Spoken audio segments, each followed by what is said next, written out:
নমস্কার দর্শক বন্ধু, জ্যোতিষশাস্ত্রের এই বিশেষ অনুষ্ঠানে আপনাদের সকলকে স্বাগত।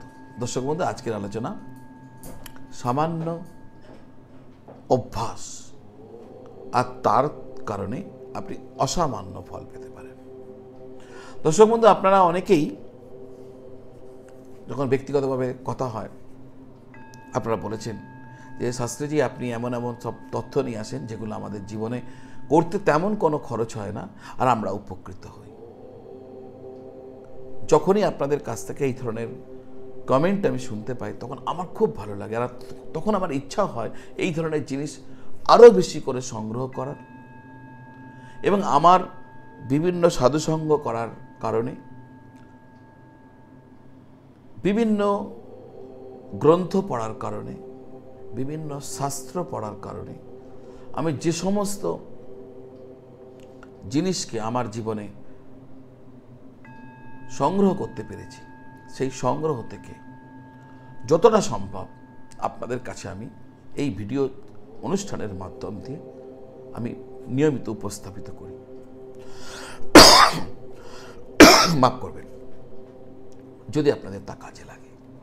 আর যখন বলেন আপনারা যে হ্যাঁ আপনাদের জীবনে এর একটা শুভ প্রতিক্রিয়া, তখন আমি খুব আনন্দিত হই। তবে আমি ক্রেডিট নিই না, কারণ যে উপায়গুলো করেন তার ফলে যে লাভবান হন তাতে আমার কোনো ক্রেডিট নেই। ক্রেডিট আমাদের শাস্ত্রজ্ঞ ব্যক্তিদের, আমাদের সাধুদের, আমাদের সন্তদের, আমাদের ঋষি পরম্পরায় যারা এই জ্ঞানগুলো দিয়ে গেছেন তাদের দেখানো পথ আমি এখানে একজন অ্যাঙ্কারের মতন আপনাদের সামনে রাখি। তো আজকে সেই রকমই একটি প্রয়াস, সামান্য অভ্যাস অসামান্য ফল। দর্শক বন্ধু, আজকে দ্রুতগতির জীবনে প্রতিটি মানুষ অসুখী। প্রত্যেক মানুষই এমন কিছু না কিছু সমস্যার সম্মুখীন হন যা নিয়ে তারা সারাক্ষণ চিন্তায় থাকেন। বেশিরভাগ মানুষ তাদের কর্মসংস্থান, ধন সম্পদ এ সমস্ত কিছু নিয়ে চিন্তিত। এছাড়াও জীবনে এমন কোনো সমস্যা রয়েছে তার সমাধান খুঁজতে খুঁজতে তিনি ক্লান্ত, কিন্তু তারপরেও তার সমস্যার সমাধান হয় না। তন্ত্র জ্যোতিষ অনুসারে একজন ব্যক্তি যদি জীবনে কিছু ছোটোখাটো ব্যবস্থা নিয়মিতভাবে গ্রহণ করতে থাকে, কিছু অভ্যাসকে কিছু জিনিসকে অভ্যাসে পরিণত করে ফেলেন, তাহলে তিনি তার জীবনের অর্ধেক সমস্যাকে দূর করতে পারেন। কিছু কিছু কাজ এমন আছে যেগুলো করতে বেশি সময় লাগে না, কিন্তু সেই কাজগুলো মানুষের জীবনে অনেক বড় উপকার নিয়ে চলে আসে, জীবনের অগ্রগতিকে সাহায্য করে, উন্নতির পথে যতই বাধা আসুক না কেন তা দূর করে দেয়। দর্শক বন্ধু, সেই সমস্ত জিনিস নিয়ে আজকের আলোচনা সামান্য অভ্যাস আর অসামান্য ফল। মূল পর্বে যাবার আগে বলবো, যদি আমার কাছ থেকে আপনাদের জ্যোতিষীয় কোনো পরামর্শ প্রয়োজন, জ্যোতিষের কোনো জিজ্ঞাসার উত্তর প্রয়োজন, কোনো প্রতিকার প্রতিবিধান ইত্যাদি নিয়ে আলোচনার প্রয়োজন, আপনাদের কুণ্ডলী আমাকে দেখাতে চাইছেন, তাহলে সেক্ষেত্রে অনলাইন পদ্ধতির মাধ্যমে আমার সঙ্গে যোগাযোগ করতে পারেন। তার জন্য 9830564500 যে নাম্বার স্ক্রিনে দেওয়া আছে এই নাম্বারে যোগাযোগ করে আমার সাথে অনলাইন পদ্ধতির জন্য যোগাযোগ করতে পারেন। আমি ওখানে হোয়াটসঅ্যাপ করলে আমি আপনাদের বলে দেবো কীভাবে এগোতে হবে, সেইভাবে আমি আপনার সাথে যোগাযোগ করে নেব এবং আপনাদের প্রতিটি প্রশ্নের, আপনার প্রতিটি জিজ্ঞাসার উত্তর দেব। কি করবেন কি করবেন না সে নিয়ে ব্যক্তিগতভাবে সম্পূর্ণ আলোচনা করব। আর এছাড়াও যদি মনে করেন যে সরাসরি দেখা করবেন, ওই একই নাম্বারে ফোন করে জেনে নেবেন কোথায় আমাকে যোগাযোগ করতে পারবেন। দর্শক বন্ধু,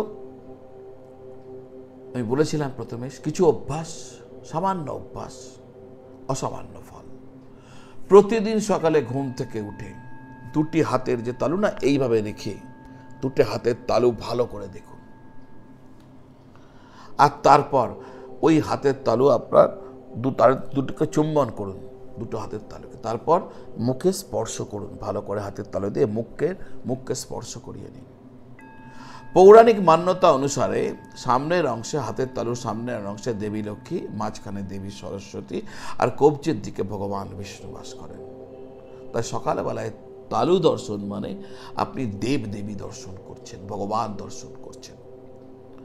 তো ভগবান দর্শন করলে ডেফিনেটলি আপনার জীবনে শুভত্ব আসবে। তো ওইভাবে দর্শন করার পর হাতটাকে এরকম রাখুন নাকের সামনে, এইভাবে রেখে জোরে নিঃশ্বাস ফেলুন। দেখুন নিঃশ্বাসটা কোন দিকে পড়ছে, আপনি বুঝতে পারবেন আপনার যে কোনো দিকে এসে শ্বাসটা আঘাত করছে। এরকম করে করলে নিঃশ্বাস ফেললে বুঝতে পারে কোন যেদিকে আঘাত করছে, সেটা ডান হোক বাঁ হোক, সেই পা প্রথম মাটিতে ফেলে আপনি এবার আপনার শয্যা পরিত্যাগ করুন। এটা প্রতিদিনের কাজ। যদি এটাকে অভ্যাসে পরিণত করেন না, নিশ্চিত উপকৃত হবেন।